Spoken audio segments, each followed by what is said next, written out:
Pro Group Management. Workers' comp that works for you. This is 7 at 7 from the Las Vegas Review-Journal. Good evening, I'm Jen Ah. Thanks for joining us on 7 at 7. In Top Stories, sponsored by Nevada Hand Silver Sky Assisted Living Community. Learn more at nevadahand.org. The widow recalls her husband's final words after last week's strip stabbing rampage. "I don't think I'm going to make it." Review-Journal's James Schaefer has more on the couple who was visiting from Canada. Following the mass stabbing event on the Las Vegas Strip, we are now learning more about another one of the victims, Brent Hallett, a Las Vegas resident. His widow saying Las Vegas was Brent's favorite place. 47-year-old Brent Hallett of Alberta, Canada is being remembered as a fun, gregarious man who moments before being stabbed was holding the hand of his wife, Carmelita Hallett. Though the couple comes from Canada, they lived in Las Vegas. Carmelita saying they weren't gamblers, but instead loved Las Vegas for the constant sun and blue skies. The couple had pet rabbits and would go to the South Point Arena and Equestrian Center to see the horses. Carmelita saying Brent loved his family and animals. Carmelita has since created a GoFundMe page for Brent as finances are still being figured out.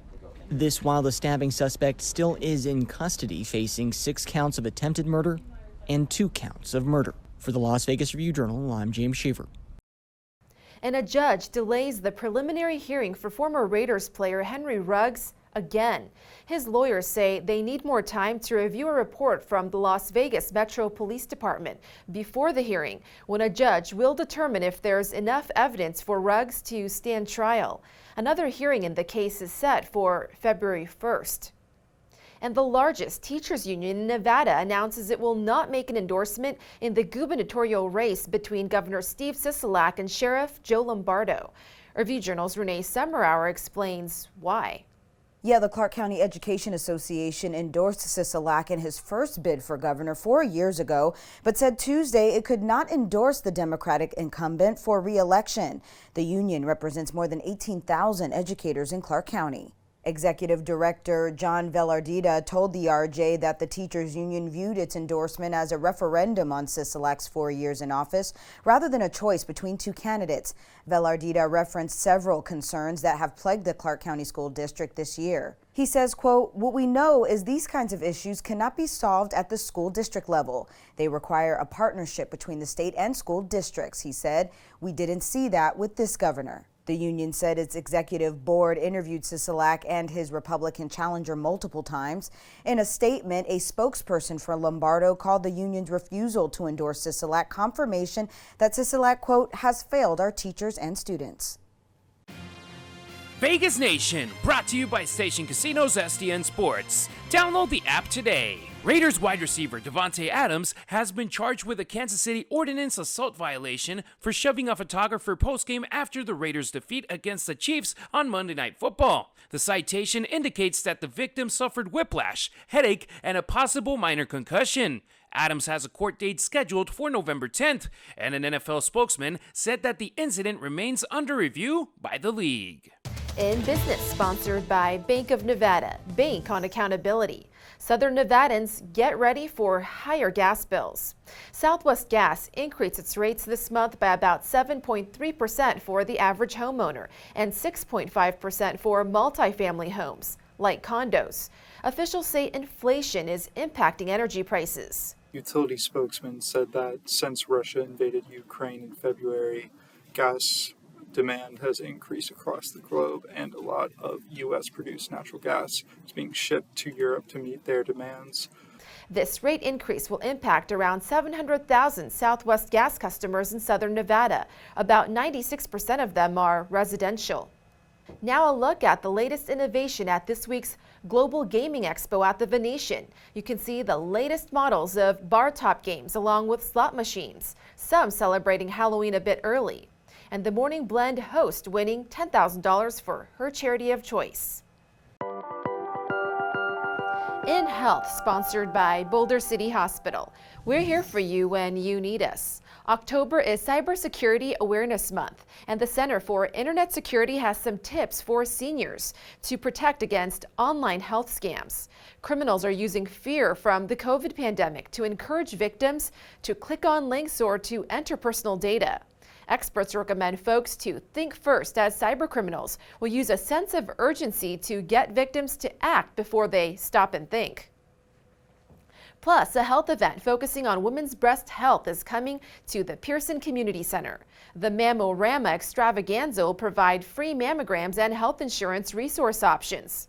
Walk-ups are on a first-come, first-served basis from 10 a.m. to 2 p.m. this Friday and Saturday. In weather, sponsored by Star Nursery, your garden's partner for every blooming thing. You can look forward to another quiet and warm night in the 80s, which should cool to the 70s in a few hours, then 60s overnight. As for what's ahead on Thursday, more sunny skies with unseasonably hot temps, high of 93 and low of 63 degrees. Similar conditions on Friday and Saturday, before your highs take quite the dip into the mid-80s, starting on Sunday and for your next work week. Some clouds may roll in starting on Wednesday. Sports, brought to you by DNR House of Diamonds, making luxury affordable, located in downtown Summerlin. For the first time since 2019, the Golden Knights are bringing back their gold carpet at the Toshiba Plaza as part of their opening night celebration, where fans will be able to welcome players and coaches before the game. Vegas takes on Chicago Thursday night at the T-Mobile Arena in their home opener, after defeating the Kings 4-3 on the road in their first game of the season. Sports betting, brought to you by Las Vegas Paiute Tribal Smoke and Cigar Shop. Ohio State quarterback C.J. Stroud is now the heavy favorite to capture the Heisman Trophy. Stroud is currently minus 155 at BetMGM to win the award after opening at 4-1. USC quarterback Caleb Williams has climbed to 10-1, with Alabama quarterback Bryce Young, last year's winner, and Tennessee quarterback Hendon Hooker each at 14-1. UCLA quarterback Dorian Thompson-Robinson, a former Bishop Gorman standout, is 16-1 after not being listed to start the season. In entertainment, sponsored by Best Mattress, Best Service, Best Selection, Best Price Guaranteed. No more heartbreak hotels in Vegas, with Elvis tributes headlining at the Tropicana.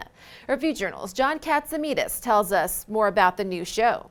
Elvis back in the building is not only a title, it is fact. Legends in Concert is bringing a show of that title back to Tropicana Theater November 4th through December 30th.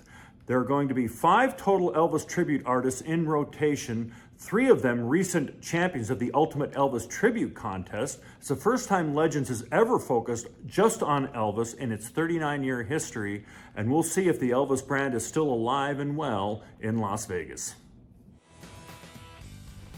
Thank you for watching 7 at 7. If you're watching from YouTube, don't forget to subscribe to the Review Journal's YouTube channel for more great content. Watch Las Vegas Breaking News streaming live on your OTT device. We'll see you tomorrow for more 7 at 7. Review Journal Studio, sponsored by Adam Kuttner. Get the maximum settlement as quickly as possible. This 7 at 7 update, sponsored by Pro Group Management. You're watching 7 at 7 from the Las Vegas Review Journal.